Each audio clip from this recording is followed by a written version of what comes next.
हाँ भाई, सब राजी खुशी, क्या हाल चाल है तुम्हारे। तो आज हम शुरू करने वाले हैं वाल्मीकि रामायण का सेकंड अध्याय जो है अयोध्या कांड। तो इस अध्याय के अंदर हमें पता चलेगा कि जो राजा बनने वाले थे राम पूरी अयोध्या के, उन्हें कैसे वनवास जाना पड़ता है और फिर आगे की घटनाएं कैसे अनफोल्ड होती हैं वो हमें धीरे धीरे पता चलेगा। बट आज हम पढ़ने वाले हैं first chapter of this Ayodhya कांड। तो इस फर्स्ट चैप्टर के अंदर क्या है उसका मैं ओवरव्यू दे देता हूँ तुम्हें। तो इस चैप्टर के अंदर वाल्मीकि जी राम की सारी क्वालिटीज़ बताते हैं। मतलब आगे तो हमें प्रैक्टिकल देखने को मिलेगा उन क्वालिटीज़ का कि राम उन अपनी क्वालिटीज़ को कैसे एक्सरसाइज करते हैं, प्रैक्टिकल यूज़ उनका कैसे करते हैं। पर थ्योरेटिकली अगर कहा जाए कि राम के अंदर क्या क्या क्वालिटीज़ हैं तो वो हमें कैसे पता चलेगा, वो हमें पता चलेगा इस चैप्टर से। इस चैप्टर में वाल्मीकि जी ने पूरी डिटेल में समझाया कि उनकी क्या क्या क्वालिटीज़ है। आने वाले चैप्टर्स में हमें उनकी क्वालिटीज़ वो कैसे एक्सरसाइज करते हैं, वो रियल में उस चीज़ को कैसे प्रैक्टिकली यूज़ करते हैं, हमें उस चीज़ के बारे में पता चलता है। बट यहाँ हमें थ्योरेटिकली बता रहे हैं। और इस चैप्टर की शुरुआत भी ऐसे ही होती है कि दशरथ जो अपने चारों बेटों को अपनी चार भुजाओं के समान मानते हैं, like a man with 4 hands, वो स्टिल कंसिडर करते हैं कि राम एक बेटर पर्सन है टू बीइंग अ किंग। तो वो कैसे फिर, और पूरी अयोध्या, पूरा जो राज्य है अयोध्या, जितने भी नागरिक है, जितने भी पब्लिक, वो राम को क्यों देखना चाहती है अपने राजा के रूप में। तो राजा दशरथ होते हैं, वो अपने सारे मिनिस्टर्स को इकट्ठा करते हैं, सारे मिनिस्टर्स जितने भी एजुकेटेड पीपल होते हैं उन सबको इकट्ठा करते हैं। तो राजा दशरथ को मे बी जो प्रीस्ट होते हैं वो सब बैड ओमेंस के बारे में बताते हैं कि आने वाला समय थोड़ा खतरनाक हो सकता है। तो राजा दशरथ क्या करते हैं, उस चीज़ को अवॉइड करना चाहते हैं। तो उस अवॉइड के चक्कर में वो क्या करते हैं, वो सारे मिनिस्टर्स को बुलाते हैं, कहते हैं जल्दी से जल्दी राम का कोरोनेशन कर देते हैं, राम को राजा बना देते हैं। उसके बाद जो भी बैड ओमेन आएगा वो राम उसे संभाल लेगा, मुझे उसकी कैपेबिलिटीज़ पे पूरा भरोसा है, लेकिन मैं अपने जीते जी राम को राजा बनते हुए देखना चाहता हूँ। तो इस चक्कर में वो सारे मिनिस्टर्स को इकट्ठा करते हैं, फिर उनसे क्या कहते हैं ये अब हम इस चैप्टर के अंदर देखते हैं। तो इस चैप्टर की शुरुआत होती है भरत और शत्रुघ्न से। बताते हैं भरत और शत्रुघ्न अपने मामा जी के यहाँ थे, अपने नाना के यहाँ थे।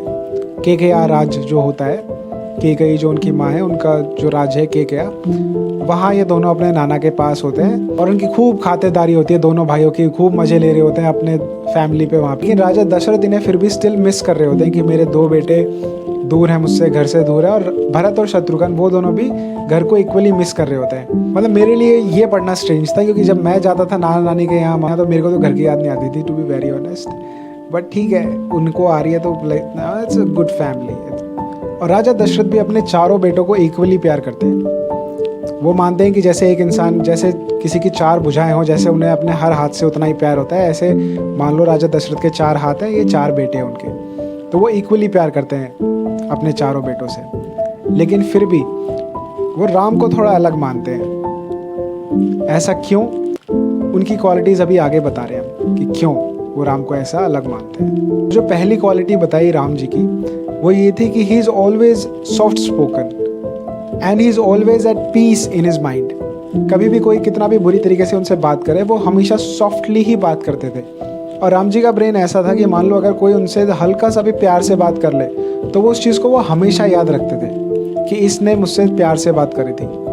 और अगर कोई उनसे बुरे तरीके से व्यवहार कर दे तो वो उसे भूल ही जाते थे। दोबारा मिलते थे तो ऐसे ही मिलते थे जैसे हम फर्स्ट टाइम मिल रहे हैं, फर्स्ट इम्प्रेशन। अच्छी बात है। और एक और क्वालिटी उनकी ये बताई कि जब भी उन्हें अपनी आर्चरी से, अपनी प्रैक्टिस से, अपनी स्ट्रेंथ ट्रेनिंग से टाइम मिलता था, जैसे ही उन्हें टाइम मिलता था वो जाके बड़े लोगों के बीच बैठ जाते थे ताकि उनकी विजडम सीख सके, उनका वो अपने जीवन में उन्होंने क्या करा, कैसे करा, उनकी वो विजडम ले सके।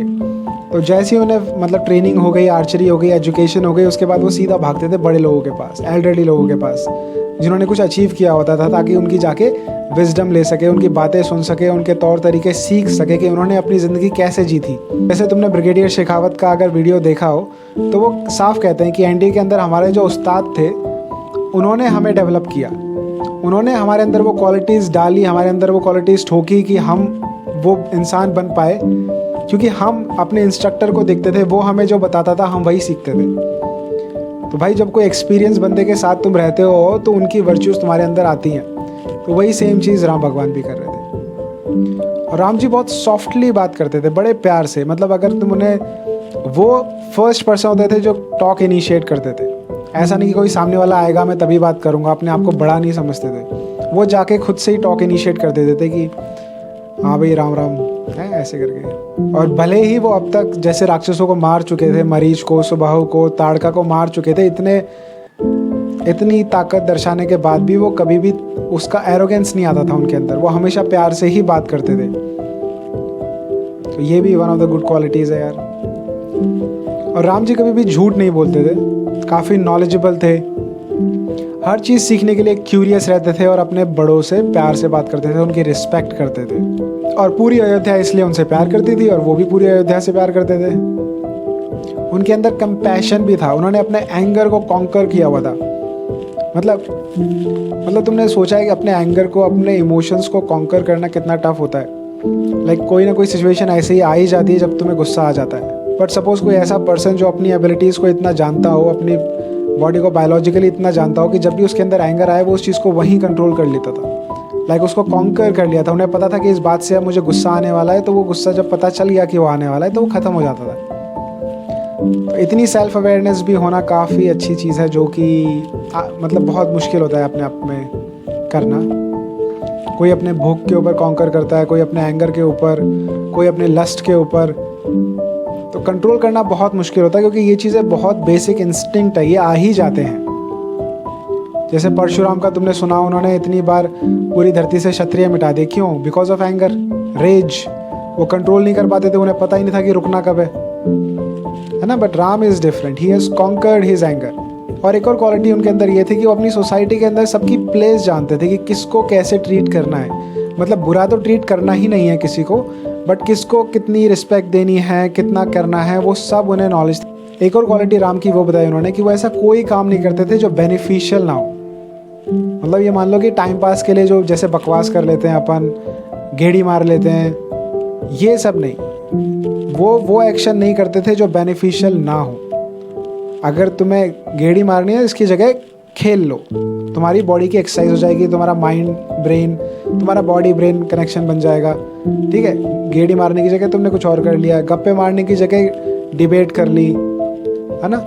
तो दैट काइंड, मतलब वो एक्शन नहीं करते थे जो बेनिफिशियल ना हो। वो एक ऐसे यंग मैन थे जिनके अंदर कोई डिजीज़ नहीं थी और उन्हें कब कहाँ कैसे बात करनी है इसका पूरा आइडिया था। वो जगह और वक्त देख के बात करनी आती थी उन्हें, कि किस जगह पे कैसे बात करनी है। और अगर वो किसी से बात करते थे तो उन्हें उस बंदे का एसेंस पता चल जाता था कि ये बंदा कैसा है। ये बहुत ही एक one of the good qualities होनी चाहिए इंसान के अंदर, कि अगर आप किसी से बात कर रहे हो आपको पता चलना चाहिए वो बंदा कैसा है। बहुत मुश्किल नहीं होता ये पता करना, बट सेल्फ अवेयरनेस होनी चाहिए। अगर आपके अंदर खुद से सेल्फ अवेयरनेस है तो आप सामने वाले बंदे को सही जज कर पाओगे। तो बालकांड के बाद जब उनकी एजुकेशन फॉर्मली कंप्लीट हो जाती है और वो हर तरीके की एजुकेशन ले चुके होते हैं, तो फाइनली वो अपने पापा राजा दशरथ से भी अच्छे धनुर्धर बन चुके होते हैं। बो एंड एरो का यूज़ अपने फादर राजा दशरथ से भी अच्छे से कर पाते हैं। और एक और अच्छी क्वालिटी जो उन्होंने यहाँ पे लिखी हुई है वो थी कि राम बहुत हम्बल थे। वो अपनी फीलिंग्स को बाहर नहीं आने देते थे, मतलब इमोशन में बहते नहीं थे। वो समझ गए, अगर गुस्सा आ भी रहा है तो इसका मतलब ये नहीं कि तुम सामने वाले का सर फोड़ दोगे। तो अपनी इमोशंस को अपने अंदर रखते थे और हमेशा दूसरों की मदद करते थे। अपने इमोशंस के ऊपर बड़ा कंट्रोल था उन्हें। He knows when to give when not to give. अपने इमोशंस में कब जाना है कब नहीं जाना, उनको कितना कंट्रोल रखना है, ये सब उनको पता था।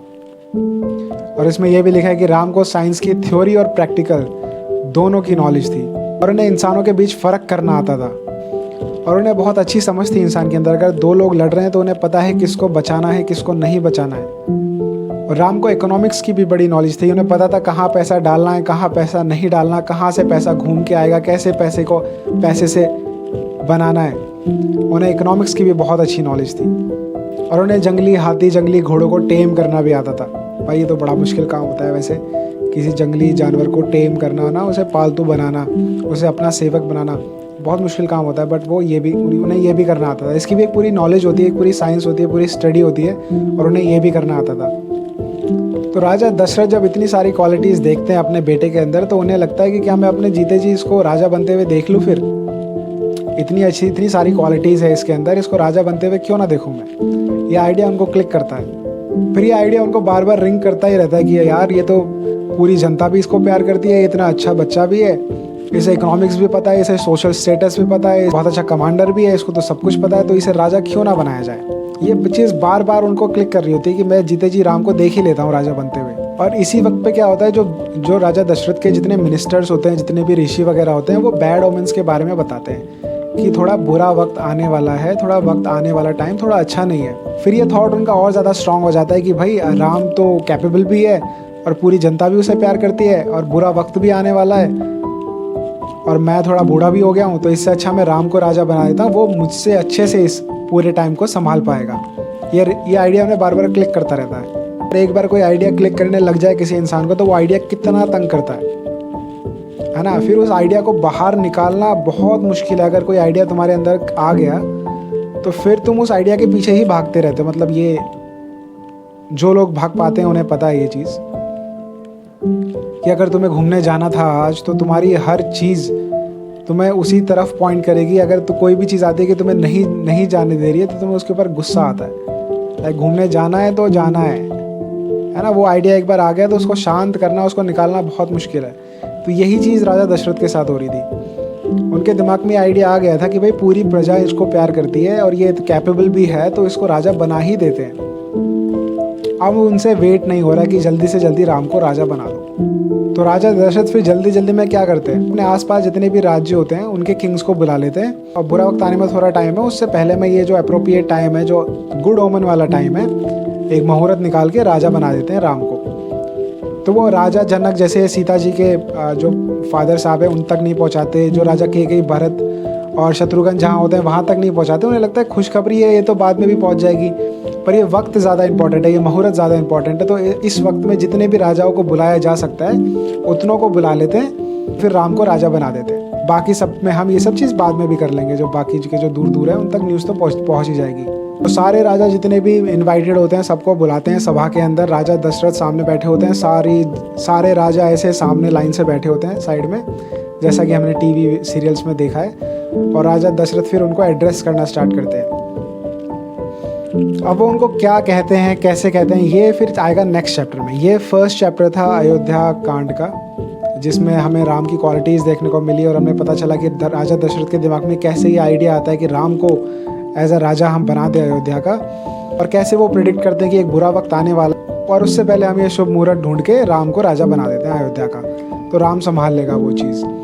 तो कैसे हड़बड़ी के अंदर और कैसे इस जल्दबाजी के अंदर वो सारे राजाओं को बुलाते हैं, उनको अच्छे से ज्वेलरी, गाय, ये सब चीज़ें दान में देते हैं पंडितों को, और फिर आगे क्या बात करते हैं वो हम देखेंगे चैप्टर 2 में। अब तो मुझे लगता है कि रामायण का हर श्लोक हमें कुछ ना कुछ तो सिखा रहा होता है, और रामायण का ही नहीं, हमें ज़िंदगी का अगर किसी का भी कुछ भी एक्सपीरियंस है वहाँ से हमें कुछ ना कुछ सीखने को मिलता है। अवेयर हो गया अगर तुम सुनना चाहो तो तुम्हें बहुत कुछ सीखने को मिलेगा इसके अंदर। आई होप तुम कुछ सीख पाओ, मैं भी कुछ सीख पाऊँ, आई होप। तो हम इस सीरीज़ को कंटिन्यू करेंगे, आगे हम पूरी रामायण पढ़ेंगे, देखते हैं क्या सीखने को मिलता है, हमें क्या करने को मिलता है। सो मिलते हैं नेक्स्ट चैप्टर में। See you guys, love you all, हर हर महादेव, जय Shri Ram. And don't forget to subscribe और कमेंट में लिख दो यार जो तुम्हें लिखना है, बाद में करते हैं।